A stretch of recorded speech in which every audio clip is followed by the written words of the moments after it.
इस वायरस भरे वातावरण के समय आप अपने घर पर ऐसी कौन सी प्रैक्टिसेस, कौन से योगिक प्रैक्टिसेस साधना कर सकते हैं जिसकी मदद से आप इस वायरस को अच्छे ढंग से फेस कर पाएँ। उसके लिए ये हमारा एक छोटा सा वीडियो के माध्यम से कंट्रीब्यूशन है। तो इस वीडियो में हम आपको दिखाने वाले हैं कि कौन से ऐसे आप योगिक आसन कर सकते हैं, प्राणायाम कर सकते हैं, ध्यान कर सकते हैं, आप क्या खाना चाहिए, क्या पीना चाहिए, कौन से हर्ब्स यूज़ कर सकते हैं जो आपकी सेल्फ इम्यूनिटी पावर को अच्छे ढंग से एनहांस करेगा, बढ़ाएगा और आपकी रोग प्रतिकार शक्ति अच्छे ढंग से एनहांस स्टेट के ऊपर रखेगा।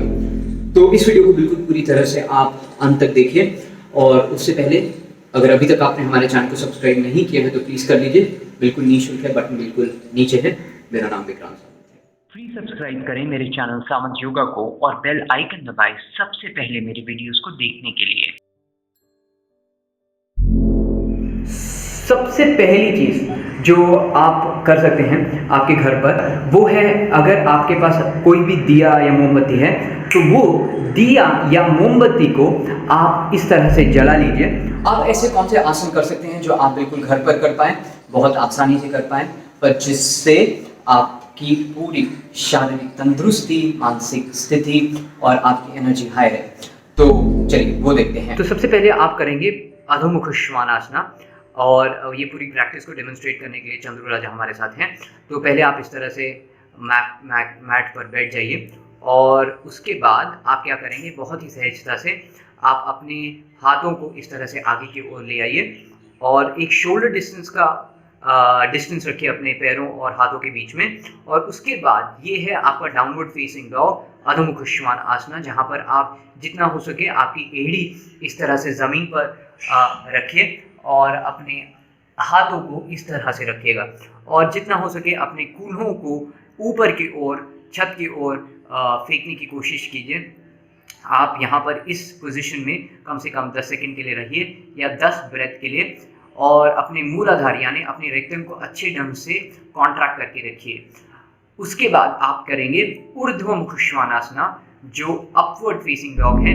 आप देखेंगे कि किस तरह से ये जो आप उनके टोज हैं, ये यहाँ पर ये जो टोज हैं वो बाहर की ओर हैं, ये आप अंदर भी रख सकते हैं अगर आपको यहाँ पर एंकल में कहीं पेन है। इस तरह से आप पूरी तरह से बॉडी को आर्च कीजिए और यहाँ पर इनके जो नीज हैं वो नीज एक्चुअली लिफ्टेड अप हैं फ्रॉम द फ्लोर और इस तरह से आप करेंगे ऊर्ध्वमुख श्वानासना, छाती खोलते हुए अपने शोल्डर्स को पीछे की ओर पूरी तरह से घुमा लीजिए और ये भी आप करेंगे एक बार 10 ब्रेथ्स के लिए या 10 सेकंड्स के लिए। वापस से अधोमुख श्वानासना, अगेन आप 10 श्वास लेंगे, 1 इनहेलेशन 1 एक्सहेलेशन इज 1 काउंट। इस तरह से आप 10 बार श्वास लेंगे और ऊपर 10 बार श्वास लेंगे। धीरे धीरे जितना हो सके आप श्वास लीजिए। इससे होता क्या है कि जब आप ये प्रैक्टिस करते हैं स्पेसिफिकली तो आपका एक कनेक्शन पृथ्वी तत्व यानी आपकी जो भूमि है उससे अच्छे ढंग से बनता है और उसी तरह से जब आप ऊपर की ओर जाते हैं तो आपका आकाशिक तत्व, आपका सन और मून दोनों अच्छे ढंग से बैलेंस होते हैं। इसमें और अच्छे ढंग से आपके लंग्स खुलते हैं, आपके फेफड़े अच्छे ढंग से काम करते हैं, चेस्ट खुलती है, आपकी स्पाइन पूरी ढंग से काम करती है। तो ये बहुत बहुत उम्दा प्रैक्टिस है यंगस्टर्स के लिए, बुजुर्गों के लिए या जिनको बैक का भी पेन है वो भी अच्छे ढंग से कर सकते हैं। तो आप ये तकरीबन 3 से 6 मिनट करने की इसे कोशिश कीजिएगा, जितना हो सके कम से कम 3 मिनट करें बहुत अच्छा है और 3 मिनट से ज़्यादा कर सकते हैं तो बहुत ही उत्तम है। तीसरी चीज़ जो आपको करनी है वो है प्राणायाम। आप कौन से ऐसे 2 एकदम सिंपल साधारण से प्राणायाम करना है जिससे आपकी एनर्जी हाइटेंड रहे, चलिए जानते हैं। अब हम करने जा रहे हैं सुख प्राणायाम या जिसे नाड़ी शोधना भी बोलते हैं या इसे आप अनुलोम विलोम बोलते हैं। सबसे पहले आपको ध्यान रखना है कि इस तरह से आप एक मुद्रा में बैठे हैं और उस मुद्रा से आप नाड़ी शोधना के लिए एक अलग सी मुद्रा बनाएंगे इस तरह से। सो आपकी जो पहली और दूसरी फिंगर्स हैं उनको इस तरह से लेके आइए और उसके बाद आपकी 3rd और 4th फिंगर इस तरह से खुली रखिए, थंब ऐसे, और सबसे पहले आप अपने लेफ़्ट नॉस्ट्रिल से श्वास को बाहर छोड़ेंगे बहुत ही धीमे धीमे, और फिर उसी नॉस्ट्रिल से, उसी नाक से आप धीमे धीमे श्वास अंदर की ओर खींचेंगे, और दूसरे नाक से बहुत ही धीमे धीमे आप श्वास छोड़ेंगे। आपको एक ध्यान रखना है कि आपको इतना धीमे धीमे श्वास लेना है कि आप सोचिए कि आपके नाक के नीचे एक कोई पंख रखा है, तो वो पंख उड़ना नहीं चाहिए वहाँ से। इतना धीरे धीरे आपको श्वास अंदर और बाहर लेके आना है। ये भी प्राणायाम कम से कम आप 3 से 6 मिनट कीजिएगा, या 3 मिनट तो डेफिनेटली कीजिए। अब आपको बिल्कुल आराम से कोई भी आसन में लगा के बैठ, और उसके बाद आप इस तरह से योग मुद्रा लगा के बैठिए। आपकी दोनों हथेलियों पर आपकी जो इंडेक्स फिंगर है और आपकी थंब है वो इस तरह से जोड़ लीजिए। अपने स्पाइन को बिल्कुल अप स्ट्रेट रखिएगा, बिल्कुल सीधे, और छाती थोड़ी सी खोल के अपने कंधों को थोड़ा सा पीछे की ओर घुमाते हुए, हाथों को एकदम ढीला छोड़ते हुए कि एक कोई रस्सी आपने अपने हाथों की रखी हुई है, और एक अंदरूनी ध्यान बनाते हुए, अपने आप को पूरी तरह से जागरूक करते हुए, फिर आप अपने ध्यान अपने श्वास के ऊपर लेके आएंगे, और फिर आप अपने श्वास को कपाल तक फेंकेंगे अपने पेट के माध्यम से। इसी का मतलब है कपालभाति। तो इस तरह से आप देख रहे हैं, श्वास बाहर की ओर फेंकते हैं आप, और जब वो करेंगे तो आपको बिल्कुल ध्यान रखना है कि आपकी रीढ़ की हड्डी एकदम सीधे रखिएगा, और सर थोड़ा सा पीछे की ओर घुमाकर रखिएगा। और ये तकरीबन आप कर सकते हैं 2 से 3 मिनट, पर ध्यान रखिए एक सिंपल से ध्यान आप क्या कर सकते हैं, बहुत ही सिंपल सा ध्यान है। उस ध्यान को करने के लिए आपको, जैसे आप जहाँ पर भी हैं वहाँ पर बैठे रहिए, और बस आपको आम का उच्चारण करना है 7 से 21 बार। तो उसको आप कैसे करेंगे, चलिए।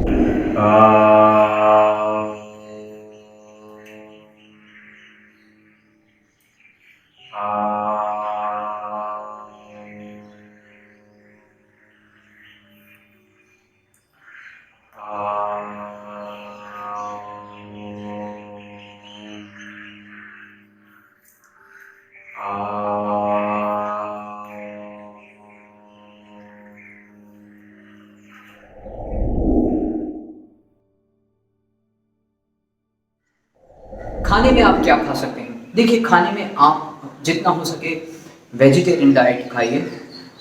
दिन में केवल 2 बार खाइए, 2 से ज़्यादा बार अगर आप खाते भी हैं तो फ्रूट्स खाइए, या लाइव कोई अच्छी चीज़ें खाइए, यानी आपके सलाद्स खाइए। जितना लाइव फ्रूट्स होएगा या वेजिटेबल्स होगा वो बहुत अच्छा है। उसी के साथ आप कॉपर के बर्तन से पानी पीजिए, मतलब आप पूरे रात भर कॉपर के बर्तन में पानी को रखिए। अगर हो सके उसके अंदर तुलसी डाल के रखिए। अगर तुलसी नहीं है तो तुलसी का अर्क मिलता है वो डालिए, और उसको सबसे पहले सुबह में आप पीजिए। उसी के साथ आप आपकी जो किचन में पाया जाता है वो है दालचीनी। जी हाँ, दालचीनी, कुछ हल्दी, आप जो हल्दी का पाउडर होता है वो, और गुड़। इसको आप पानी में डाल करके उसकी चाय बनाइए। उसका मतलब ये नहीं है आप उसमें चाय की पत्ती डाल रहे हैं, बस ये 3 चीज़ों को डाल करके आप उसका एक काढ़ा बनाइए, और वो काढ़ा पीजिए। वो भी आपकी रोग प्रतिकार शक्ति को अच्छे ढंग से बढ़ाता है। जंक फूड बिल्कुल अवॉइड कीजिएगा। जी हाँ, जंक फूड यानी आपके बर्गर्स, पिज़्ज़ा, या आप जो फास्ट फूड खाते हैं उससे मत खाइए, क्योंकि उससे आपकी जो एनर्जी है वो डिप्लीट होती है, वो बहुत तामसिक रहता है इन नेचर। और सबसे बहुत तगड़ी चीज़ जो आप कर सकते हैं वो है सनबेदिंग। जी हाँ, फ्री ऑफ कॉस्ट। आप रोज़ सुबह में या शाम में जैसे ही सूर्य उदय हुआ, फर्स्ट 2 आवर्स में आप अपनी पूरी बॉडी को सूर्य को एक्सपोज करें, कम से कम 5 से 10 मिनट या 15 मिनट, जितना भी आप कर सकते हैं। अगर सुबह में पॉसिबल नहीं है तो आप यही चीज़ शाम में करने की कोशिश कीजिए, पर मेक श्योर कम से कम आप 5 से 10 मिनट या 15 मिनट अपनी पूरी बॉडी को सूर्य को एक्सपोज करें कि जितने भी आपकी डेफिशिएंसी है, विटामिन डी की डेफिशिएंसी है, आयरन की डेफिशिएंसी है, और B12 की डेफिशिएंसी है, जो भी डेफिशिएंसीज हैं आपकी बॉडी के अंदर, वो ऑटोमेटिकली बैलेंस होना शुरू हो जाएगी, और ये सारी चीज़ें जो कैल्शियम वगैरह हैं वो अच्छे ढंग से असिमुलेट होगा आपकी इंटरनल बॉडी सिस्टम के अंदर। जितना हो सके आपको इस वायरस की पीरियड में इंश्योर करना है कि आप सेल्फ क्वारंटाइन रहे, घर से बाहर ना निकले जब तक वो ज़रूरी ना हो। इनफैक्ट अगर आप इन्फेक्टेड हैं तो आप तो डेफिनेटली कहीं बाहर नहीं जाएंगे, इवन इफ अगर नेसेसरी है तो ये बहुत बहुत इम्पॉर्टेंट है जनता कर्फ्यू ऑब्जर्व करने का, सेल्फ क्वारंटाइन रहने का, किसी भी चीज़ों को छूइएगा नहीं। अगर आप खाना पीना खाने वाले हैं तो अपने हाथों को अच्छे ढंग से धोइए और उसके बाद ही आप अपने नाक कान आँख या अपने मुंह को हाथ लगाइए। और अपने बच्चों से भी एक सेफ डिस्टेंस बना के रखिए, बुजुर्गों से एक सेफ डिस्टेंस बना के रखिए। इसी का मतलब है सेल्फ क्वारंटाइन। तो ये ऐसी कुछ चीज़ें हैं जो आप कर सकते हैं अपनी इम्यूनिटी को बूस्ट करने के लिए। और ओवरऑल कोई भी अगर आपके सिस्टम के अंदर ऐसा कोई भी वायरस घूम रहा है, फिर रहा है, तो अच्छा उसको फाइट देने के लिए। अगले वीडियो तक नमस्कार। अभी तक अगर आपने हमारे चैनल को सब्सक्राइब नहीं किया तो प्लीज़ कर दीजिए। मेरा नाम विक्रांत सावंत है। जय हिंद, जय भारत। सब्सक्राइब करें मेरे चैनल सामंत योगा को और बेल आइकन दबाएं सबसे पहले मेरे वीडियोस को देखने के लिए।